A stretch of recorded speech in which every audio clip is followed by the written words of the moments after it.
Well, I am Dr. Tibiraeli Simon Nadoye. I have done a course, a specialization, a PhD in Christian counseling. It has to do with our psychological make. As you know that men are created with linear thinking. It means only the left side of their brain functions. And even in their way of developing, if you check how boys grow, the first thing they do is activity. Whereas if you look at the girls, the first thing that develops is speech, because both their brain, functions at the same time. And that's why women talk more than men, because men are linear and they are doers of things. They always pick up toys and make sure that, these things work. So because they are linear in their thinking, it's not a mistake. We just have been created by that. That's why in a marriage there has to be a man and a woman, because if there's a man and a man, you have a problem of two people linear and all that, and you have a lot of problems. So when you actually have that understanding that a man thinks that way and is linear, so he solves one problem at a time, whereas a woman can solve quite a lot of things. A woman can cook 6 pots at the same pot, and now none of them bends, but allow a man to actually cook 6 pots. They will only cook 1 pot at a time because they are linear in thinking. They can't concentrate on these things. Now you can imagine if they have not been given resources for life, for solving problems, and all of a sudden he has this big problem and it sits in front of him. What should he do? He actually doesn't know what to do. And when he has not developed other skills of solving problems, if he doesn't destroy himself, then he destroys whatever is next to him. So what I think we should do is to allow men to speak out, to speak up their frustrations, to share a point with someone.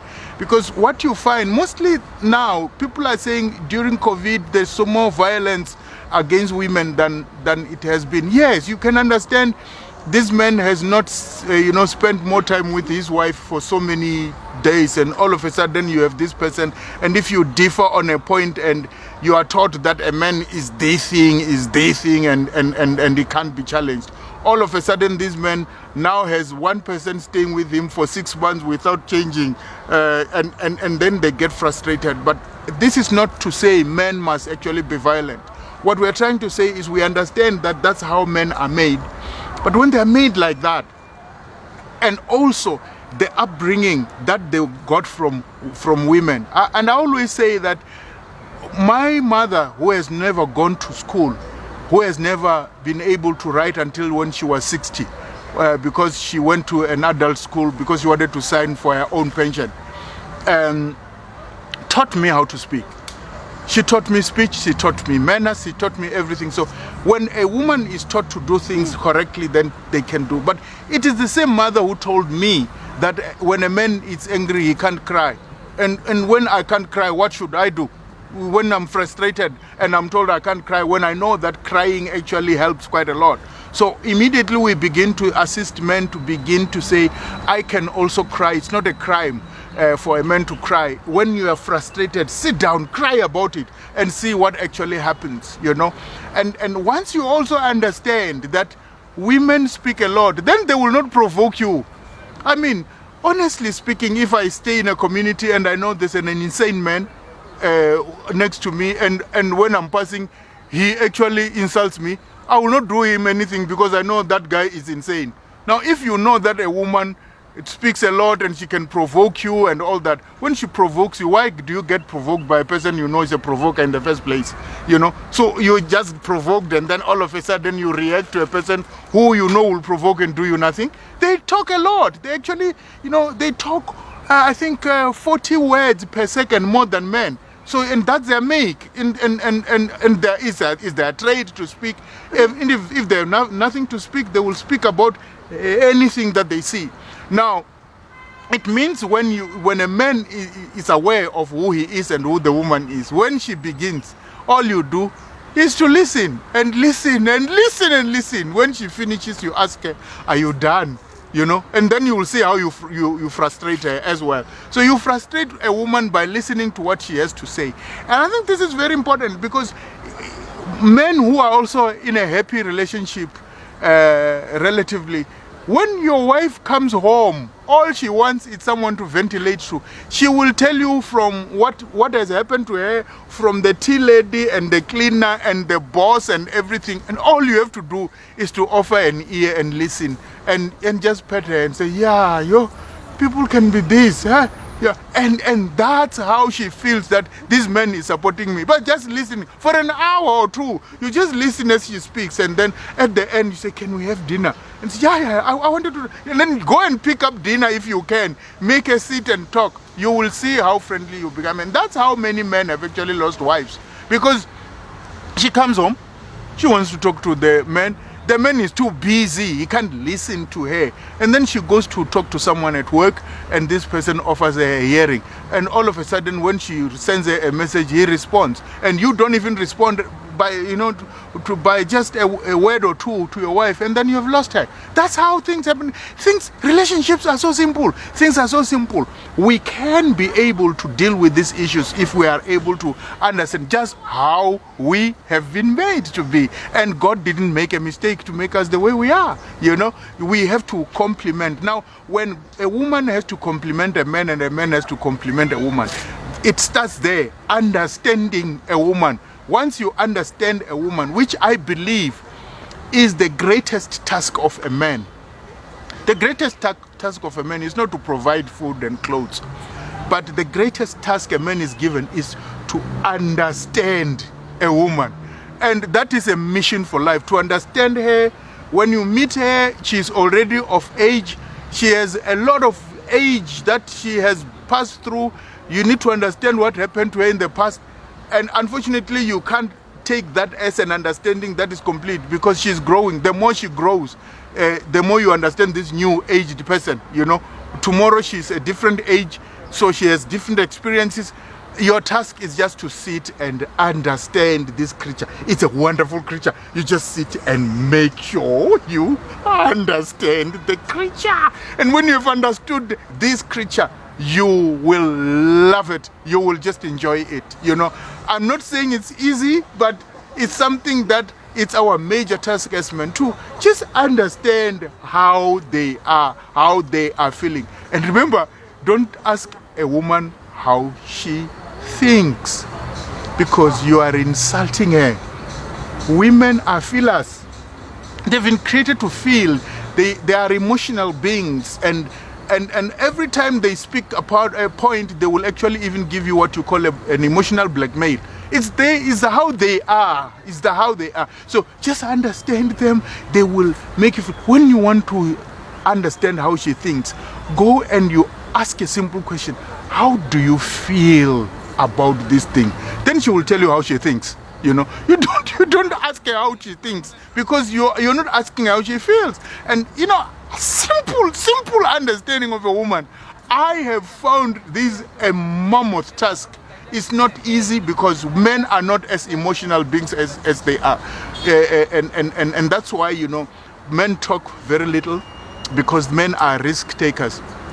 Something very interesting is that men take a lot of risk, because the part of brain that takes a risk is the same part of the brain that gets excited during lovemaking. So it is the same point. That's why, if women who are aware of this, they are able to get what they want after a very good sexual experience. They will ask anything, and the men will do anything, because you have addressed their risk area.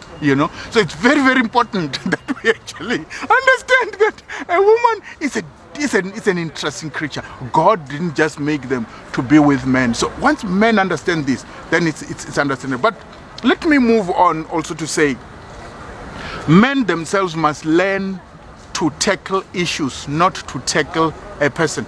If you tackle a woman as a problem, then you have a problem. Tackle a problem, tackle an issue, not this person who is a woman. If there are issues that we need to be addressed, can we address issues without putting, without quoting to say it's because you're a woman, that's why you don't. No, you don't remind her that you are a woman. As much as, immediately, when there's an argument and a man says, remember, I'm your husband. then you know.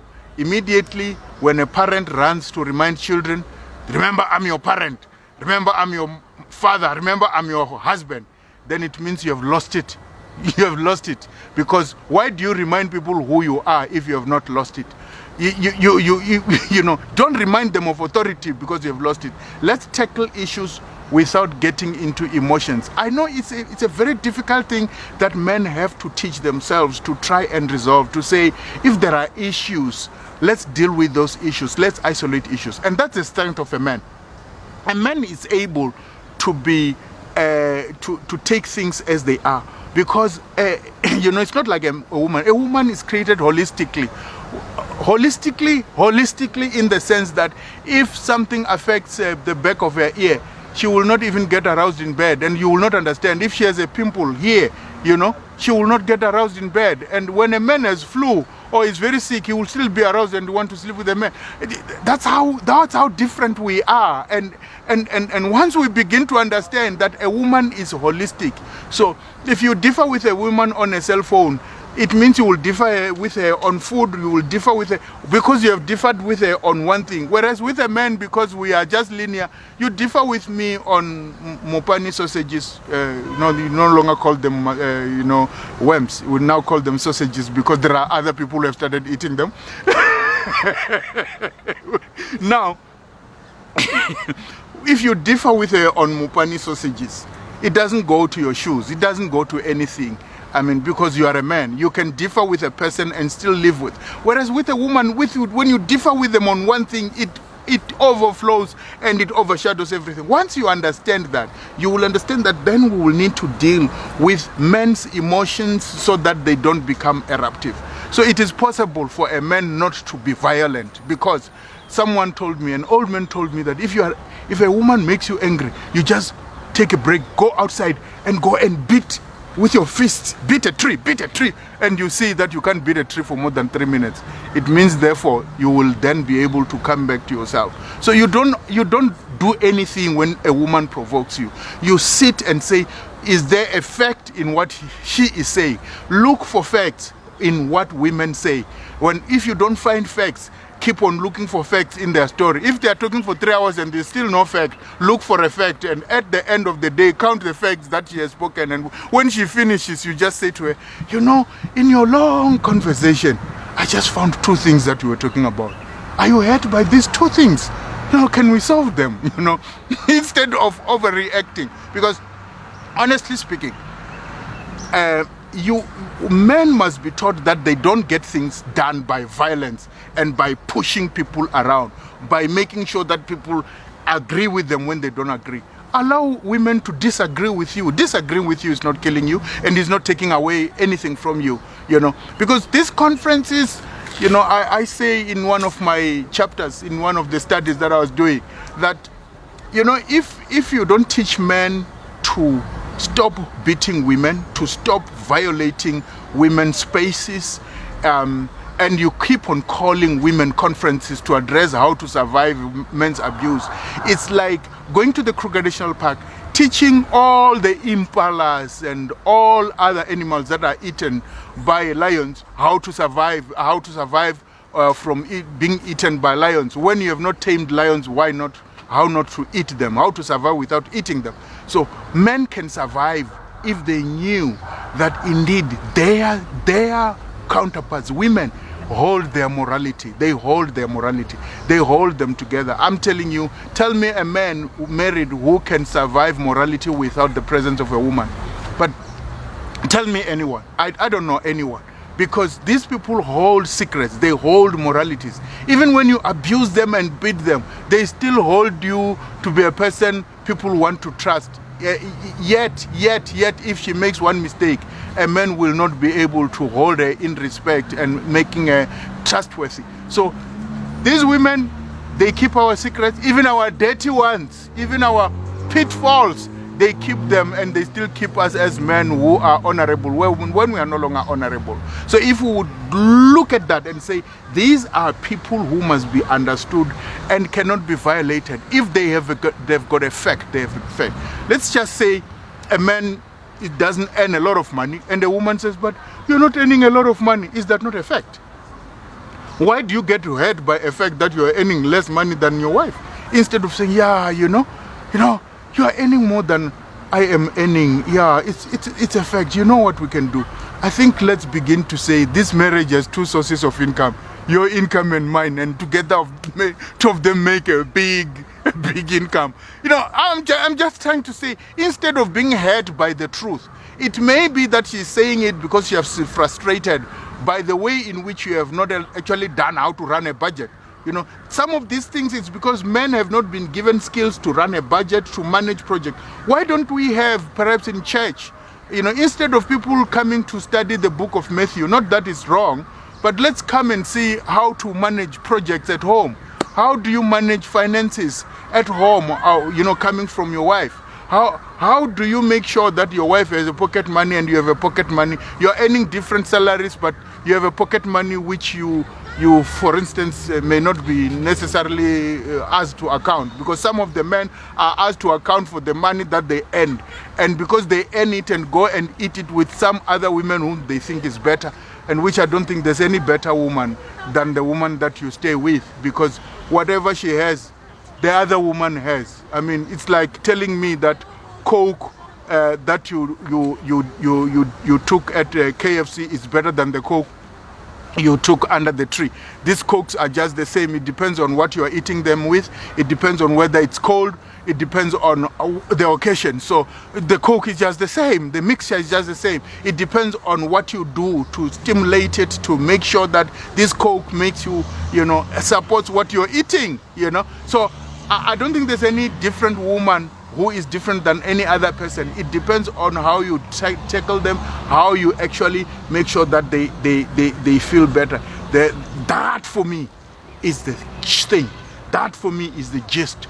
Men must not react. They must respond.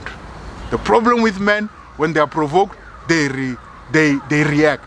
Wait and respond when the time has come.